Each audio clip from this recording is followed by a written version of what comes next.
David Myrie, tell us. Yours is a story of sinking and sinking and sinking and getting into a deep, dark hole. What happened, David? What happened? Please share with us. 1 in every 4 Kenyans will suffer a mental health issue in their lifetime. In 2016, I became a part of that statistic when I was diagnosed with mild clinical depression. Now, depression is like a cold, damp blanket that covers you every single hour of the day. Depression made me lose my appetite. I couldn't even enjoy my favorite meal. I'd gone to see a doctor to check what's happening with my body, and everything was fine. Stayed a little bit, saw another doctor, still everything was fine. I saw even a third doctor, and they couldn't find anything wrong with me. A fourth doctor told me, perhaps your problem is not with your body, perhaps it's with your mind. Maybe you should see a psychiatrist. Now all my strong African men in the house, on 3, can I get an ahoo? 1, 2, 3, ahoo. See, these issues like depression, the common cold, they don't affect us strong African men. But I knew something was wrong, and I had to see a specialist. So I went and saw a psychiatrist. They asked me a few questions, and at the end, they diagnosed me with clinical depression. But they belittled my pain, and they told me that there's people with real problems. What you're going through, young man, is not anything serious enough. She was quick to prescribe some medication and told me, take these pills and you're going to get better in no time. I asked her, why don't I talk with somebody, or is there another way without taking pills? She said, no, you must take these pills. So I suspected that something is not right. I did my research and found that these pills, they make you feel like you're flat in your emotion. You kind of plateau. But then if you ever stop taking them, you go into such a deeper depression that you have to get back on the pills and even stronger ones. So I said, I'm not going to take these drugs. How did I even get into depression? At the time, I was working a 9 to 5, and I was not able to pursue my passion in music as much as I wanted to, and I felt like my dream had been snuffed out, like I joined the rat race. I was also in a really bad and toxic relationship at the time, and I couldn't find a way out. Now, depression makes you ashamed. So I didn't speak to my family about it. I didn't tell my friends. I kind of just kept it all in. But thank God for one friend known as Muraya, who one day we went flying a drone in Ngong Hills, and he noticed something's off about me. And he asked me, David, you've not had your lunch, you're not excited today to do this, and this is your kind of thing. What's going on? I opened up and I shared with him. And in that moment, I felt so much lighter. I was ready to fight this thing. I purposed to overcome depression. And I went to our doctor. You guys, we have the same doctor, Dr. Google. And so I just typed in, how do you overcome depression? And a bunch of things came up, and 3 things stood out for me. First is to take care of your body. Eat healthy, exercise. The second thing is take care of your relationships. Make sure that you speak with people. Make sure that you get out of toxic situations and give of yourself so that you feel important again. Because depression makes you feel like you have no purpose living and you want to end life. So I started giving myself. And thirdly, I changed my internal dialogue, the conversations I would have with myself. So I wrote an affirmation, and I would say it every morning. And it went something like this. So I'd look in the mirror and I'd say this. I am David Myrie Chungi, son of the Most High God. I am not my mistakes. I am not a failure. I am victorious.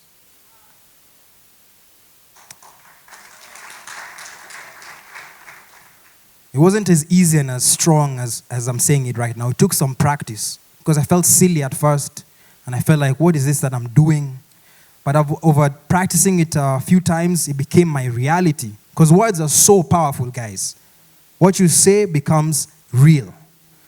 So I kept on saying it, and it started to shift my mind and started to shift my body. It's interesting how your body is connected to your mind.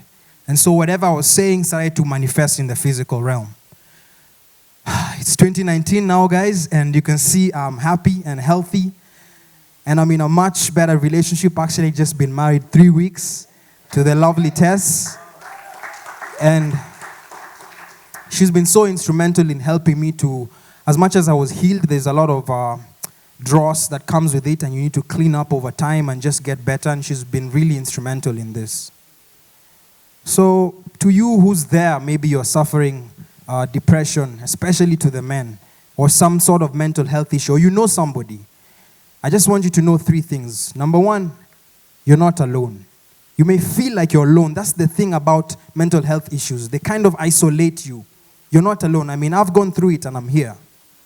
The second thing I would say to you is that there's practical steps you can take to get out. You don't have to feel trapped. You can actually get out. And thirdly, God says in his word that I will never leave you, I will never forsake you. And I felt this. He was not going to lift me out magically and get me out, but he was there. Every time I would tell him, I can't do this, he's like, I'm here with you. Let's keep going. So, like my famous cousin twice removed, Barack Obama says, you can overcome it. Yes, you can. Thank you. Oh, amazing, amazing, amazing. David Mary, son of the Most High God. Yes, we can. Catherine, you know, I'm listening to David standing and saying, I am David. I feel so silly. Can I really stand in the mirror and say, Carol, you are, what am I? You're cheerful, you're wonderful. I mean, it feels a bit on the silly side. Does it work? Can we do that? Good morning, sir. Yes, it works. Absolutely works. We are taught about success in life. Good morning, church. It works. As we are growing up, we are taught about success, and we are told that we'll succeed in everything, but we're never taught about failure. And so when something like depression catches up with you and you're sad, you can't understand it. You can't understand why you're failing, because we are never taught to fail. And so it's important to know that you yourself are your best teacher. We criticize ourselves a lot, but you can always stand in the mirror and say, yes, I can. I am beautiful. I am worthy. I am wonderful. I can make it. I can do all things. I have great abilities and talents. You can talk to yourself and achieve that. Right. So that's homework for us this morning, don't you think? Affirmation, self-affirmation. All right. Criticism. No criticism? Yes. Mutindi, I am still shocked from the moment you told me. Sincerely, I have not recovered. And that is the truth and nothing but the truth. That you tried to kill yourself 7 times. What was going on? What was going on? Actually, 7 times is an estimation. I think, can you hear me? Okay. I think it was a bit more, but let's start at the beginning. So I was diagnosed with clinical depression when I was 13 years old. And that was after my first attempt to rid the world of me, which clearly did not work. And it was very strange because depression it's really twisted because it's something that makes you feel like you are a blight on the world and you're a weight on other people, so that you'll find that by the time somebody is at the point of suicide, many times we've heard people say, oh, that's a selfish move, or how dare they, or that's a cowardly move. But when you're on the other side, you're trying to get rid of a blight on the earth, and that blight is you. Okay? It is the most loving thing a depressed person can do to the people around them, because they feel like a weight, they feel like a burden, they feel not good enough, they feel ugly. I felt ugly, let me just talk about me. I felt ugly, I felt not good enough, I felt like a burden, I felt like I was the reason so many things were going wrong around me. And it's so insane that you could even pick something that is completely unrelated to you, but because you were there, you feel that maybe because you were there, it's your fault that things went wrong. Now, another thing that happens when you suffer, when I suffered depression at that young age, is a lot of people, teachers, aunties, would say, "Oh, you know, you're spoiled. You're a spoiled child. You're just looking for attention," or, you know, there are other problems. There are so many people with more problems than you. You know, there are children without food. There are children without parents. Stop being spoiled, you know. But on the other end of that conversation, depression is an illness. It's a twisted perception of the world, and it is twisted against the person who is depressed. So that you'll find that a depressed person can actually be looking very okay, very upright, very active, very noisy, but they're not there. They're putting a front. And that's something I know that I did for a long time. Now, I don't remember my teenage until early 20s because, as David said, antidepressants are a blanket on you. So a lot of my memories, they're not there. Except what my mother tells me I tried to do. That is how I came up with the 7 times, And I remember the last time that I tried by my hand to rid the world of myself. Very foolish move in hindsight. I'd researched. I made sure it was, a tight plan. Like the poison was going to have to work. There was you've done it so many times, I didn't want to have to wake up. Guess what? I woke up without any liver damage, without any internal damage. Like there was no proof that I had poisoned myself the way I did. And I remember the therapist looked at me and he's like, I don't know how to help you. I don't know how to help you. You should be dead, but you're not. So I don't know what we're doing now. And I think that was the first time that it occurred to me that, hey, God doesn't want me out of here yet. But that doesn't mean that I felt better. No, I did not. So what changed then is I stopped trying to get rid of myself, but I kept trying to get myself into such reckless situations that other people and other situations would do that for me. You get? Because I can't do it myself, then see, why bother looking right and left across the road? If a truck is coming, see, it just finishes the job. And, really reckless living, overdosing on things I should never have overdosed on, some legal, some illegal, over drinking. I used to drink men under the table and then I was still sober, and it didn't work. So a second turning point came when I was particularly low that morning and I'd gone to work. And I used to work on the news desk, so I was doing the early shift.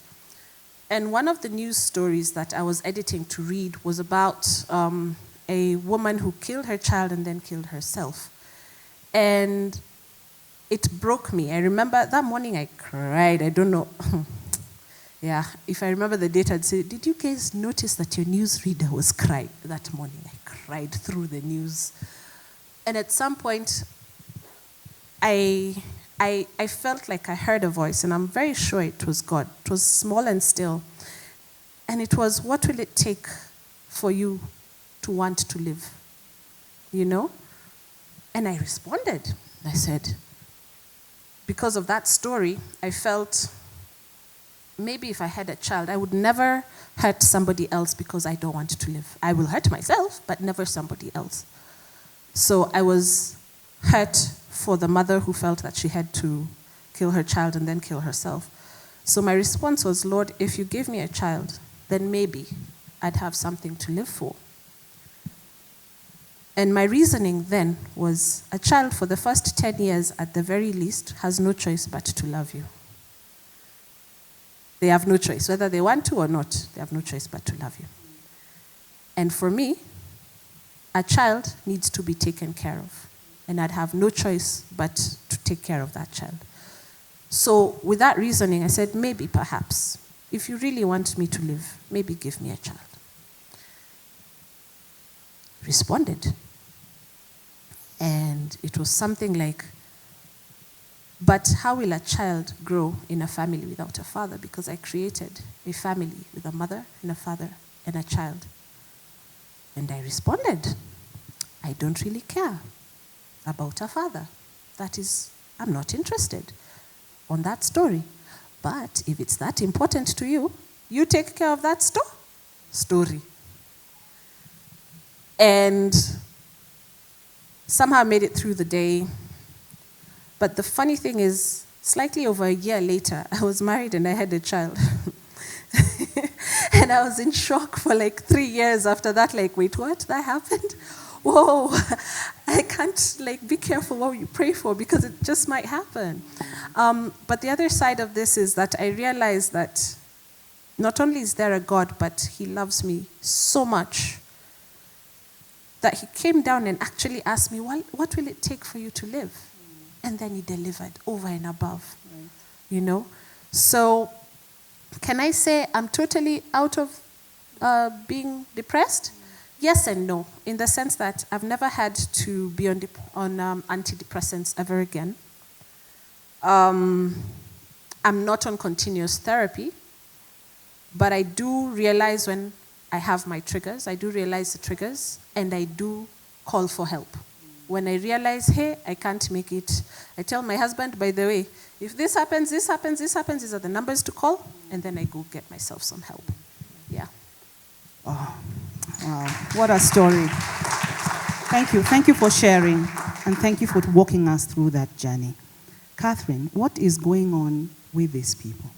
Because from a lay point of view, we are very quick to say, you're demon-possessed. I mean, what kind of man are you going through these things? And you're cursed. How can you just be wanting to take away life and people are praying for life? There's a problem with you. That's what we say in our lay way. But what exactly is happening? Mental health is important in all stages of life, from adolescence, from childhood to adolescence and into adulthood. Mutindi has just said that she first wanted to commit suicide at 13 years old, and it's important for us to know that depression can start very early. At times we only think it's adults who have depression, but children also have depression. So it's important to look out for our children and be supportive. Many times when children are depressed or children are rebellious, we think that they're just rebellious, yet they could be depressed. So what are some of the symptoms?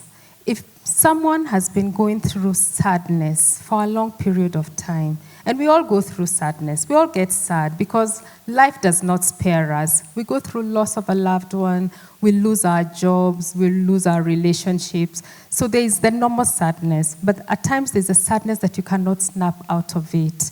And if you've been going through that for 2 weeks and more, that could be a symptom. At times it's inherited. If there's a family history of depression, it can be passed on from one parent to a child through genes. And so it's important to look at our families and see, have we seen mental illness in our family? What's happening in my family? At times we speak in the background and say, that one used to be mad, that one used to be mad, but it's usually mental illness. So let's look at our families and see, is there a history of mental illness? At times, drugs and substance abuse can also cause mental illness. Stresses of life, the loss of a loved one, when you've gone through traumatic life events, and especially if they're historical and they've never been addressed, they've piled up, then those are some of the things that can cause depression. Yeah. So how would I know I'm depressed, or how would I know my loved one is depressed? What do people do? Yeah. How do they behave? Yeah. Yeah. How do people behave? And I think we have heard from David and also Mutindi. One, you don't want to wake up. You want to stay in bed, and you want to stay in bed and stay in bed day in, day out. You don't want to shower. You don't want to eat. Things that were pleasurable, that you enjoyed doing, you no longer want to do them. Yeah? And so if you notice such things, at times people eat too much. At times, what do? Women eat their problems, isn't it? And men drink their problems. So at times we may look at women who've just added weight. Let's find out what's happening to them lovingly. Or if somebody is drinking much more than they used to drink, let's find out what's happening. Somebody used to go to work early, they enjoyed working, they no longer want to work. Those are some of the things that we can look out for. So we need to be very self-aware and aware of the people, behavioral changes around us. Yes, let's look at the people around us and see, are there changes? And then let's be sensitive, because we tend to be very judgmental. Rather than lovingly find out what's happening, we judge people. And when people are judged, what do? They become defensive, and they go into their holes deeper and deeper. All All right, thank you, panelists. They will be available. The numbers are there, and they will talk to us more and more after this. If you want to see any one of them, please do so. Thank you so much for sharing. Last word from you, Mutindi, before we have Pastor Olunga come and talk to us. So, if you're depressed, if you feel like you're low, if you feel like you need help, do not be embarrassed to look for help. Shout for help. You're not alone. Okay, you're not alone. Then I've also realized something interesting about depression. Depression tends to afflict people who are highly intelligent and especially emotionally perceptive. Okay, so it does not mean that you're less of a person. It just means that you have more to fight for. So you've got to get help. Okay, get help, get help, get help. David Myrie, son of the Most High God. I love that. What do you want to tell God's people? I'd like to speak specifically to the men, especially to the men, because hatupendi kuongea hii story. We don't like to talk about it. We like to hide it and be tough. And I get that. But I hope that my story can show you that there is no shame. There is no shame in this, going through this as a man. And your story is going to inspire others. I had never planned to sit on a platform like this and talk about it, but my story hopefully is inspiring someone. So feel no shame, open up and speak. And I'm here and I'm willing to listen to you. And if somebody comes to you and they're going through this, don't be quick to just offer some advice, or sometimes we over-spiritualize the matter as believers. And I understand prayer is important and has its place.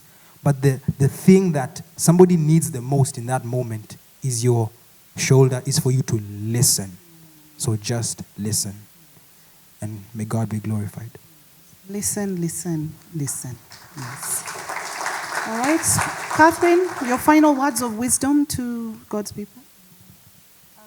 It's important to know that your feelings matter. How are you feeling? At the end of the day, do a checklist.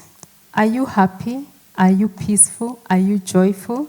Are you sad? Are you worried? Listen to your feelings. And if you continuously feel sad, talk to somebody, because many times we don't talk about how we feel. When we feel sad, we don't talk about it. When we feel happy, we talk about it. When you're feeling sad, talk to somebody. Talk to a mother, a father, a husband, a wife, a child.